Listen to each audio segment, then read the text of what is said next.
I'm the moderator tonight. I'm putting this to Bill, but I'll be putting it to all the candidates. That'll be very strict with the 2-minute time limit and the 5-minute time limit. There'll be a 20-second warning, and I'll try to be fair to everybody by giving them that same warning, no overruns. So let's begin tonight. So tonight, again, the order is going to be, we're going to hear from Bill, then we're going to hear from John, then Mary, and Harold. That should take up the first hour, and then we're going to have an open mic discussion for the second hour. So if you have any questions, think of them now. I'd like to call up Bill, please.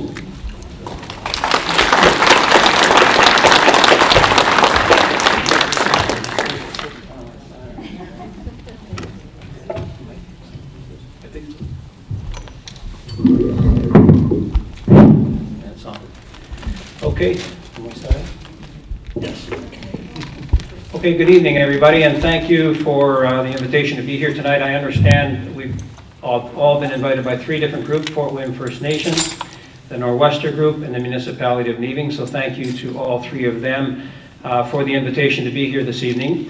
I did not know when I came out here exactly what we were expected to be talking about. It was my assumption, wrongly opposed, I guess, or wrongly assumed, that it was primarily about the wind turbine project, but that's fine. There'll be obviously plenty of opportunity to talk about that, but John just told me at the back that it was fine to talk about other things if I so saw fit, and then maybe that's the way I'll proceed this morning. I'll talk a little bit about the record over the last 10 or 11 years that I'm very proud of as your MPP for Thunder Bay Atikokan, and at the end of the 5 minutes I'll just give a quick blurb on where we stand with that particular project. Is somebody going to be letting me know about how much time? I get 1 minute from you, or 20 seconds? So let me briefly just talk about some of the things that I take great pride in as your MPP. Here in Thunder Bay and region, we've had one of the best economies in all of Ontario, relatively speaking, for the last 3 or 4 years. And I believe very strongly that a lot of the work that we've done on your behalf, and I'm speaking obviously, of course, about my colleague as well, Michael Gravel, and I, that we've managed to deliver significantly on your behalf. I think of the obvious things that I hope are obvious to you, and that would be the creation of 1,200 new jobs at Bombardier. When we came into government in 2003, there were 200 or 250 people working in that plant, and I think it's entirely possible that it was in danger of being closed. There are now 1,400 people working there. That is largely a result of the investments that our government has been making in mass transit. Our economy here in Thunder Bay would look obviously significantly different without that 1,200 jobs that we have directly created at that plant. I was there for 2 hours this morning, and it was very exciting to watch all the young faces that were walking in there to start their shift. They're good jobs with benefits and pensions, and we're very proud of that. There's a variety of other projects that have come forward that I think it's fair to say as a community we've been asking for decades. I think about the 4-laning that's going on. Not only is it creating better highway conditions and safer highway conditions, it is creating massive employment in the trade sector and in the construction sector here in Northern Ontario. That's a project that, quite frankly, our community has been asking about for decades. I think about the courthouse that we've also been asking about for decades. A $250 million construction project. Huge employment for our building trade sectors. We've made major advancements in healthcare and in education and on a variety of other fronts, and perhaps we'll have an opportunity to talk about some of that as we go forward today. I've been doing this for 16 years, 6 as a municipal councillor and 10 going on 11 as your MPP. In all of that time, I've made one promise in 16 years. And the one promise I made in the 2003 provincial election, that I would do my level best to deliver angioplasty services for Thunder Bay Regional Health Sciences Centre. For about 5 years now, we have been providing angioplasty here at Thunder Bay. 700 people per year in our community receive that service. Before that, they'd be flown out to Hamilton or Ottawa or Toronto.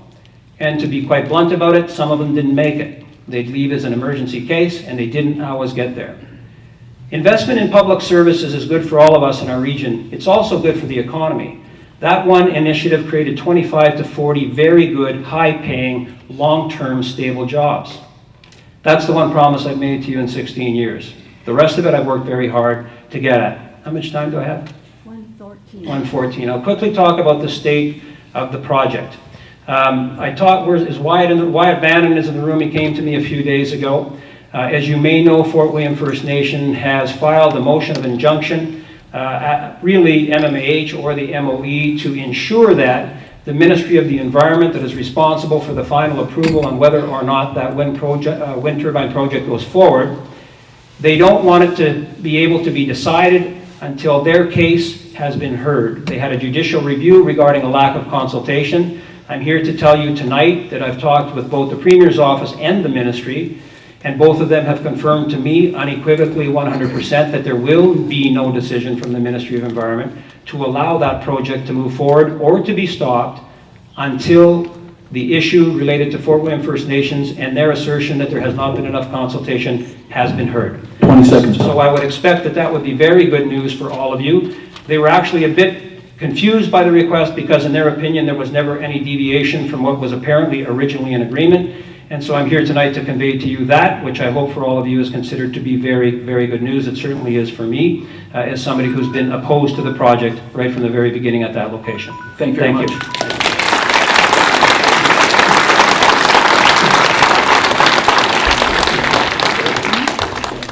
Oh, right, 4 questions. So now we're going to have 4 people ask Mr. Mauro questions. We're going to have Chief Georgianne Morisseau from the Fort William First Nation, Irene Bond from the Northwest Mountain Escarpment Protection Committee, Zig Polkowski, the Mayor of the Municipality of Neebing, and Willie Lacey, a resident of the Neebing Ward. So I'd first like to call upon Chief Georgianne Morisseau. She will ask her question. Bill, you will have 2 minutes to respond.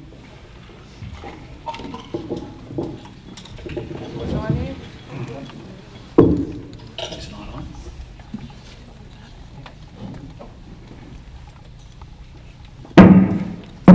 Oh, there we go.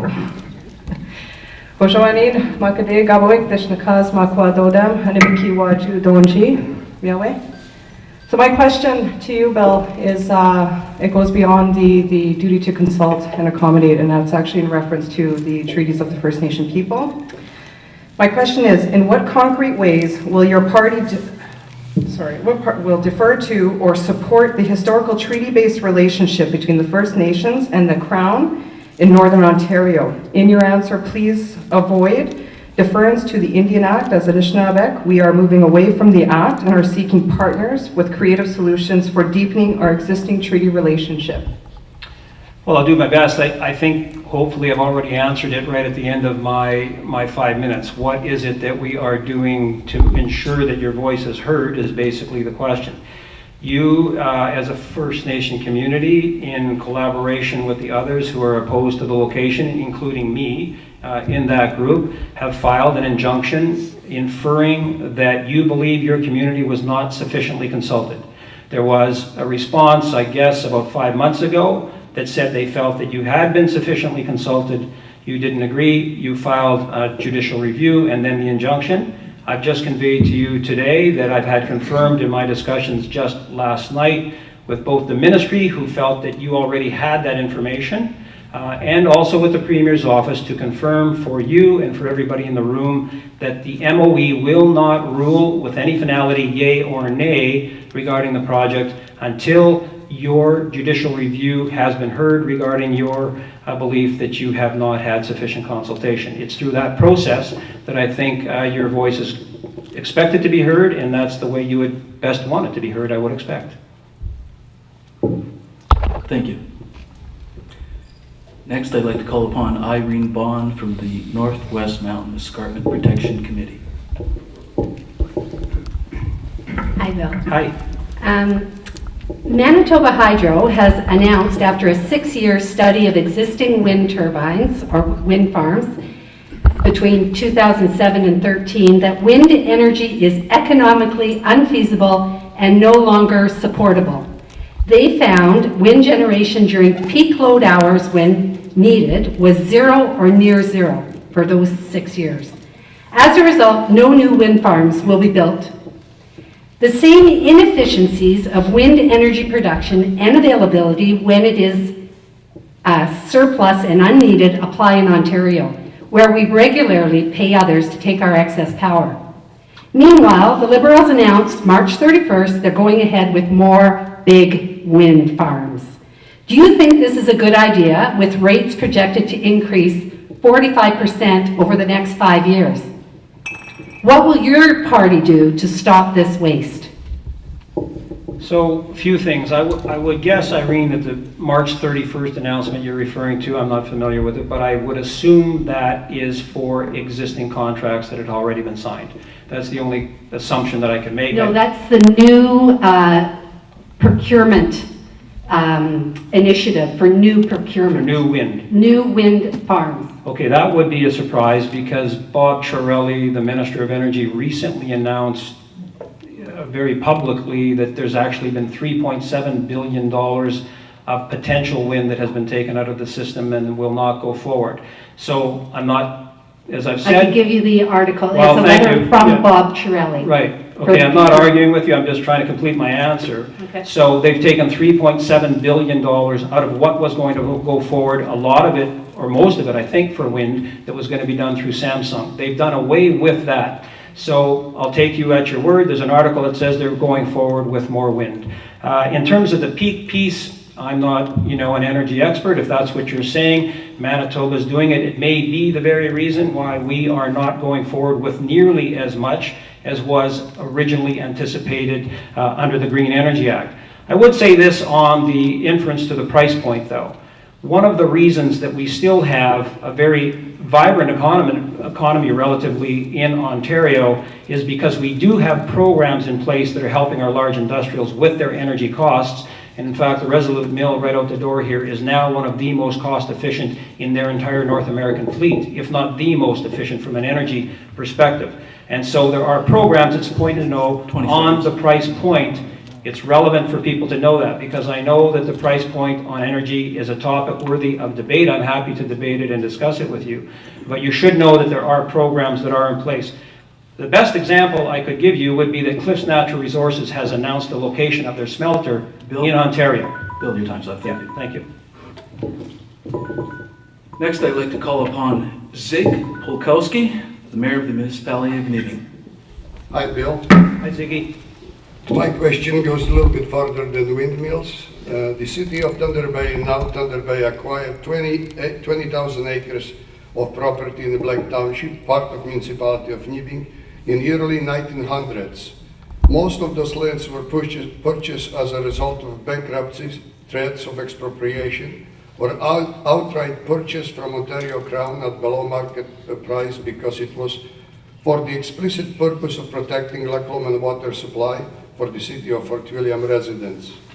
Now that Thunder Bay no longer needs this water supply, what will you and your party do, whether in government or opposition, to support absolute protection from development of those lands in our municipality?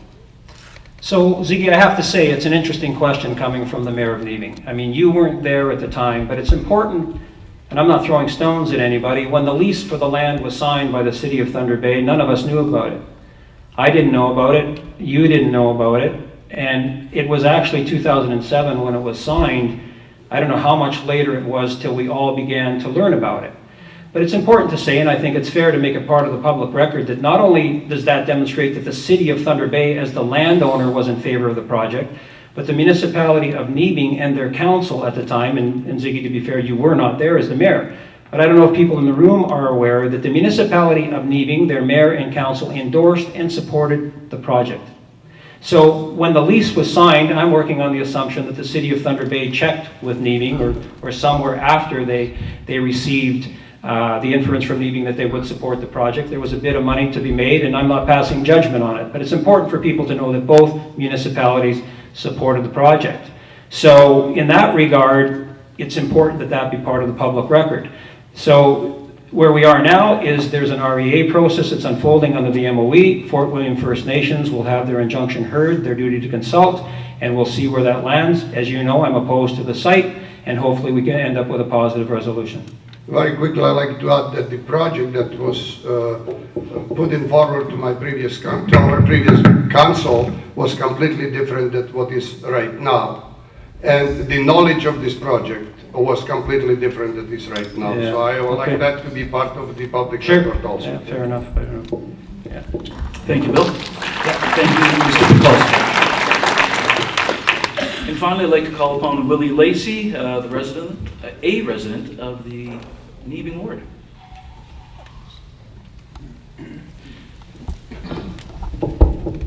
My question is, the east-west transmission line from Wawa to Thunder Bay is said to be needed to stabilize the availability of electrical energy in the area. If this line is built, it could replace the need for Thunder Bay's generating plant. What assurance will your party give this plant and will be fully converted to natural gas or biomass fuel to ensure reliable power is produced here in our region and for our region and not bought from the nuclear plants in southern Ontario? So the Conservatives want to spend $15 billion more on nuclear. So you raise nuclear, that's what the Conservatives are publicly committed to doing. The east-west tie line that you reference is supported by everybody in Northern Ontario. All northern municipalities have asked us to do this. We're going to spend $600 million to $1 billion, and we all talk about costs on the energy system. We've been asked to do it. We're committed to doing it. It's going to be $600 million to $1 billion. That's going to bring about 300 megawatts of energy into the region. On the coal plant piece itself, in the 2003 election, all three political parties, NDP, Conservative, and Liberal, committed to closing the coal plants in Ontario. That's when I was elected. Nobody was talking about keeping them open. Nobody. And there's people that have been very duplicitous on this issue. I've been fighting for those plants for 10 years. There's 5 in Ontario and only 2 are still open. And both of them are in my riding, Thunder Bay and Atikokan. Atikokan's converted, $170 million cost. This one, the conversion would have started if we had not been punted into an election, but our commitment to convert it is very clear. The only issue now is how much fuel they need. I see that as almost a sidebar. We'll ensure that that happens. But on the east-west tie line, the NOMA, Northern Ontario Municipal Association, has asked us to do that. They've asked us to spend the $600 million to $1 billion to bring that energy in here to help with what we see as a potential mining boom coming in the near future. Thank you very much, Bill. We'll escort you off and we'll see you in about 45 minutes.